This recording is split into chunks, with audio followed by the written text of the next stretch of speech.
A novidade da pós-modernidade é que ao invés do medo direto do século XVI, da peste ou do fim do mundo, ao invés do medo direto de 1939, do flagelo da guerra, agora nós temos os medos que enxergam nos subterrâneos. Medos plasma, medos sem forma, medos sem limite. A internet colabora para isso. Talvez alguns aqui já nem lembrem, então ouçam o tio. Em 2000, a internet divulgou o bug do milênio. O mundo iria acabar, porque ao chegar a 00, os computadores voltariam a 1900. Incapaz de distinguir, já que os computadores usavam apenas 2 dígitos para registrar o ano. Os aviões cairiam, os bancos zerariam todas as contas. Você perderia seus depósitos, sua aposentadoria. Iríamos todos para as cavernas de novo. Imprima seu extrato na noite de 31 de dezembro. Retire seu dinheiro do banco. Não ande de avião no Réveillon, porque à meia-noite o mundo terminará. Todos aqui que, como eu, já eram adultos e maduros em 2000, sabem que não ocorreu nada. Absolutamente nada. O mundo continuou tão tedioso quanto no ano anterior. Mas a internet passou a criar uma possibilidade de divulgar como um vírus um medo impreciso, um medo que atinge a todos. A internet tornou coletiva a percepção de uma tragédia, como a experiência terrível do furacão Katrina em agosto de 2005. Faz séculos que o Caribe e o sul dos Estados Unidos são atingidos por furacões. Mas a televisão, a internet, os tablets e os celulares passaram a mostrar em 2005 o Katrina se aproximando. O Katrina está chegando. Não sabemos se ele vai para a Flórida ou para o Texas. Alguma cidade vai ser destruída. O Katrina vem vindo, citando Hegel. A famosa frase que também aparece no final de Blade Runner, a versão original, quando o replicante salva a vida de Harrison Ford, ele diz, citando Hegel, o diálogo do Senhor do Escravo, viver com medo é ser escravo. Aceitando voltar à Idade Média, porque as invasões bárbaras estão ali. E aceitando que isso dê um lucro extraordinário para muita gente. Porque há muita gente vivendo da indústria do medo. Falar em fim d'água, mesmo se consideramos apenas as reservas de água doce, não estamos em uma situação preocupante? Não podemos considerar apenas a água doce, destacada do ciclo hidrológico, já que ela devém na quase totalidade dos oceanos via evaporação e precipitação. Assim, enquanto a Terra girar, o Sol brilhar e a lei da gravidade estiver vigorando, as recargas de água dos continentes estarão asseguradas. Não há como interromper o ciclo hidrológico. O que existe de água doce disponível na superfície e nos subsolos é muito mais do que a capacidade humana tem de utilizá-la. Só os cerca de 110 km³ de água que precipitam nos continentes anualmente já seriam suficientes para abastecer a humanidade. No Nordeste, o programa de cisternas usa apenas água da chuva para sustentar, como uma cisterna de 16 mil litros, uma família de 5 pessoas por 8 meses. O que é finita é a capacidade do homem de captar, tratar e distribuir a água para assegurar o abastecimento. É absurdo dizer que a crise hídrica de São Paulo é causada pela falta de chuva, sendo que temos enormes reservatórios subutilizados. Com uma metrópole como São Paulo, com a pujança econômica que tem e toda a tecnologia disponível, fica à mercê da chuva, como se fôssemos povos primitivos. Na sua visão, então, o que provoca isso? Ocorreram 2 problemas, ambos de caráter gerencial. Poluiu-se os recursos hídricos disponíveis e não se desenvolveu capacidade técnica para despoluir numa velocidade suficiente para atender a demanda. Apenas a represa Billings teria água suficiente para abastecer mais de 4 milhões de pessoas, mas é subutilizada, pois está poluída. A crise hídrica, ou seja, quando se abre a torneira e não sai água, é sempre gerencial e não natural. As represas do sistema Cantareira estão secando porque se tem usado sua água num ritmo muito maior do que as das recargas naturais. Se os 6 sistemas fossem mais equilibrados em termos de oferta e demanda de água, isso não ocorreria. A dessalinização da água é uma alternativa vantajosa para o Brasil? O Brasil dispõe das maiores reservas superficiais e subsuperficiais de água doce. Bacias da Amazônica, do Paraná, do Ribeirão Alto, do Chão, Guarani. Mesmo assim, região norte de maior disponibilidade hídrica do mundo é a região do Brasil, onde se tem menos acesso à água potável no Brasil, segundo a Agência Nacional de Águas. Deste modo, questões gerenciais são mais urgentes do que a introdução de novas tecnologias. E, por vezes, tecnologias mais simples, como cisternas e transposições, podem causar um impacto social positivo muito grande.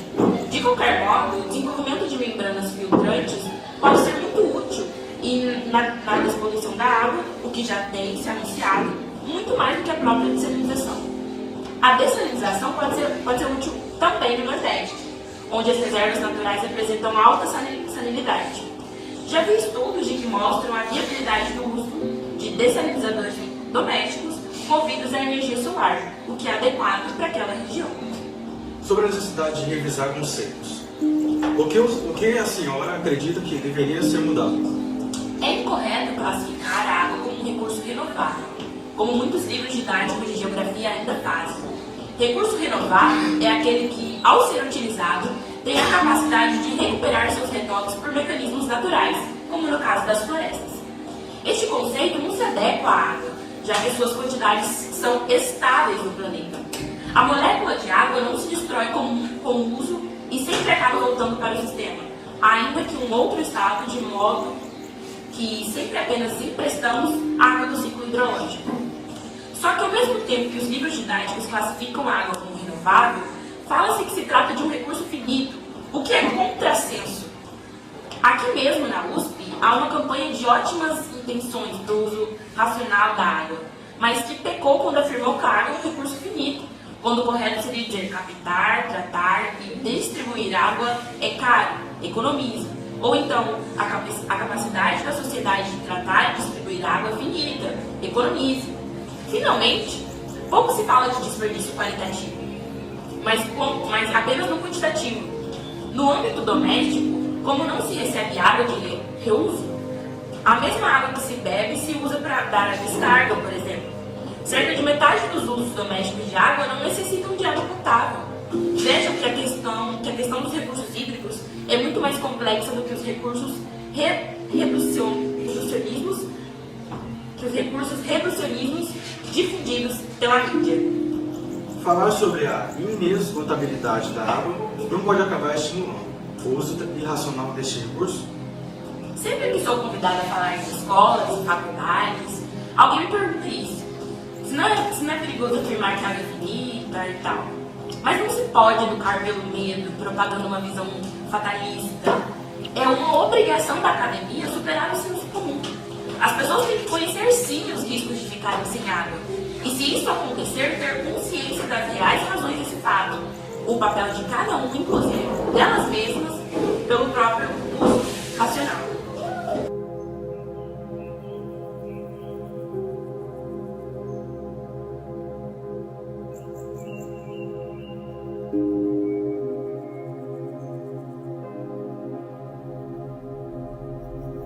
A água do planeta nunca irá acabar, afirma geólogo. O que um professor da Faculdade de Filosofia, Letras e Ciências Humanas da USP vem tentando esclarecer, no entanto, é que falar em escassez hídrica é um erro, assim como culpar a falta de chuvas pela crise. A água não é um recurso finito, pelo contrário, trata-se do recurso mais abundante do planeta, lembra Luiz Antônio Bittar Venturi, do Departamento de Geografia. Entre 2010 e 2011, o geógrafo esteve na Síria desenvolvendo um pós-doutorado na Universidade de Damasco sobre recursos hídricos, com foco na bacia do rio Eufrates e na produção de água em usinas dessalinizadoras. Retornando ao Brasil, deu continuidade às pesquisas, o que resultou em sua tese de livre docência defendida na USP. Estes estudos foram voltados a combater a ideia de que a água vai acabar e de que países poderão guerrear por ela. A água doce nunca vai acabar.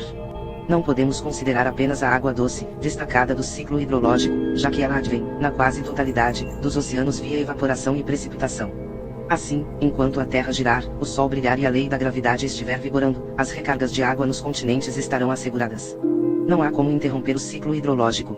E o que existe de água doce disponível na superfície e nos subsolos é muito mais do que a capacidade humana de utilizá-la. Só os cerca de 110 quilômetros cúbicos de água que precipitam nos continentes anualmente já seriam suficientes para abastecer a humanidade. Será que a camada de ozônio existe? que está acontecendo com o nível das águas? Muitas são as teorias, as suposições e as supostas verdades. Agora, esse bonitão que está aqui comigo vai fazer o tira-teima sobre as suas maiores dúvidas e jogar fora as suas convicções erradas sobre climatologia. E tem um monte, pode ter certeza. Ele fez doutorado sobre a Antártica. Olha que coisa mais linda. Doutorado sobre a Antártida e afirma com todas as letras: o aquecimento global é uma mentira. É o professor do Departamento de Geografia da USP que vai apimentar o seu conhecimento. Eu recebo, para minha alegria, Ricardo Augusto Felício. Boa noite, Ricardo. Boa noite. Nós nos encontramos juntos, né? Eu falei, estava com vergonha de falar com você, não podia não ser aquela coisa que fisionomicamente a gente não se lembra, né? Mas estou muito contente que você esteja aqui de volta. Esse é um assunto palpitante. Eu gosto muito de falar sobre isso, até porque não fui bom aluno, eu fui piloto da Força Aérea. E você sabe, expert. Não, eu não era um bom aluno em climatologia, nem meteorologia. É que aqui fora ninguém sabe nada, então as pessoas pensam que eu sei muito. Mas eu concordo com muita coisa. O que se fala de bobagem hoje, porque dá ibope, como se fala, na brincadeira, né? E dá para artista, para político, enfim. Mas tem muita asneira. E nós vamos hoje, Ricardo, falar, não debater, mas falar desse debate sobre a alteração do meio ambiente, sobre clima, ecossistemas, que são, na verdade, temas que de um tempo para cá começaram a ganhar um espaço muito grande, a atenção do público e até por isso que eu te falei antes, né, que dá papo, da mídia, enfim. A primeira pergunta seria isso, na sua opinião, você acha que o clima endoidou mesmo, não? Não, imagina. O clima exatamente é isso, é caótico e é assim que ele deve ser entendido. Todo climatologista que se preza tem que entender que há uma enorme variabilidade e às vezes ele apresenta algumas tendências diferenciadas em certos padrões, mas ele sempre vai ficar mudando, nunca um inverno é igual ao outro, nunca um verão é igual ao outro. E é assim que a gente tem que entendê-lo, né? Quando eu estudava climatologia na FAB, na Força Aérea, como aviador, a gente pegava, desde sei lá quantos milênios atrás, as coisas se repetem.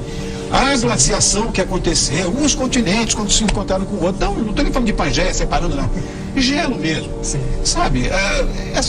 E o clima não tinha nada naquela época, não tinha carro, não tinha fábrica, não tinha bomba atômica, não tinha nada.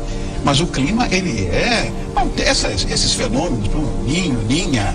Enfim, as pessoas têm que estar atentas a isso, não essa coisa que me parece catastrofista que está acontecendo hoje, né? Recentemente nós tivemos, inclusive lá no Rio, a conferência das Nações Unidas para o Desenvolvimento Sustentável, né? O Rio +20. Que balanço você faz sobre esse encontro, as discussões que foram levadas a cabo lá? Eu acho impressionante isso, porque se não existe nenhum desses tipos de problema, não tem nem motivação ou legitimação para fazer esse tipo de encontro, né?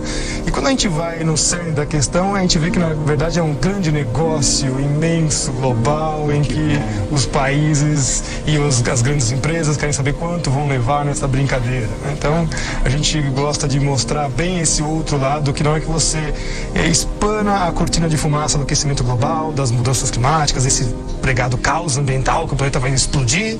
Você vê que na verdade é mais um produto que está indo para o mercado. Perfeito. Eu também penso assim, e em função disso vamos começar agora com o nosso tema de mitos e verdades. Eu tenho aqui algumas afirmações que eu queria que você esclarecesse. São mitos ou verdades? A primeira, mito ou verdade? As geleiras derreterão, subirão o nível do mar e inundarão as cidades litorâneas. Não, isso é mito, né? Na verdade, no período interglacial as geleiras de fato derretem mais mesmo, mas a gente não vai observar nenhuma elevação catastrófica do nível do mar. Ele vai ficar subindo entre 20 e 30 centímetros, oscilação normal que acontece, inclusive mais por causa da influência da Lua do que por causa do clima. Mito ou verdade? O aquecimento global é causado pela ação humana. Não, de maneira alguma, é um mito isso. O homem não tem capacidade de alterar o clima do planeta, não temos capacidade de mexer nos fluxos de massa e energia do planeta. A nossa emissão de CO2 é insignificante, até os insetos emitem mais CO2 que o homem. Um vulcão que entra em atividade no planeta é toda a nossa produção industrial de um ano, e nós temos 550 vulcões ativos, então é mito. Mito ou verdade? Já que falando de CO2, as emissões de CO2 com controlam as temperaturas globais? Mito, completo mito. Isso nunca foi provado, nunca aconteceu no passado, não acontece no presente, não vai acontecer no futuro. O CO2 não participa do clima e é um absurdo isso, é chamar todos os antigos pesquisadores e cientistas de tolos, né? Imaginar que você pode falar que existe um único elemento que controla toda a dinâmica da atmosfera. É claro que não, nunca fez isso, não fará. Agora, a cada ano, você mesmo falou agora há pouco, a gente percebe que existem certas variações na temperatura. Quando comparada até no ano anterior, que você falou, essa coisa bonita. Agora, esses recordes de calor, de seca que acontecem, essas percepções são efeitos normais da natureza? São normais. Claro. As temperaturas já estiveram, inclusive, em períodos mais quentes de interglacial, 10 a 12 graus mais elevados do que o atual. Olha! Né? Há 5 mil anos atrás, 5 graus. Nossa, esse aquecimentozinho que a gente teve nos últimos 100 anos é pífio, é 0,7, se é que foi medido direito ainda por cima. Então, mito ou verdade? A camada de ozônio está furada, permitindo a passagem de raios solares nocivos. Isso é mito, né? Camada de ozônio, né? Isso não existe. O próprio Dobson, que é o pai da coisa, falava, são nuvens ozônicas de que de uma hora para outra desaparecem absurdamente. E na presença da radiação solar é que elas se formam. Portanto, se não tem luz, não tem ozônio. E as pessoas também se enganam muito. A gente precisa da radiação ultravioleta B, porque senão a gente não consegue sintetizar a vitamina C, a vitamina D, perdão, e colocar, obrigado, e colocar, fixar o cálcio nos ossos, né? Então é necessário sim as pessoas terem uma dose de radiação ultravioleta B. E o pasme, né? Quebrar mais um mito, já que você não pôs a pergunta, mas o melhor horário para se tomar a dose medicinal é das 10 para o meio-dia até meio-dia e 10. Os 20 minutos diários ao meio-dia é a melhor hora para se tomar essa radiação. Meu Deus. Mito ou verdade? As catástrofes, como o tsunami, como o furacão Katrina, são obras da intervenção humana na natureza. Mito isso, né? Tsunamis são fenômenos geológicos, né? Não tem nada a ver com a parte de climatologia. E você imagina uma placa, como é que um homem vai conseguir mover uma placa tectônica? É tampar o vulcão com o dedo, né? Sei lá. Não dá, é impossível isso. Então isso é mito. Ninguém tem capacidade de fazer isso, a gente não mexe nos fluxos de massa e energia do planeta. Então, Ricardo, que ninguém nos ouça. Essas questões ecológicas, esse papo tão forte que caiu inclusive no gosto popular, existe na verdade apenas para o contentamento de um grupo de interessados economicamente no que possa acontecer? Nós chamamos isso de novo malthusianismo, né? É bem estudado já pelo nosso grupo de pesquisa. Então o Malthus sempre renova-se, né?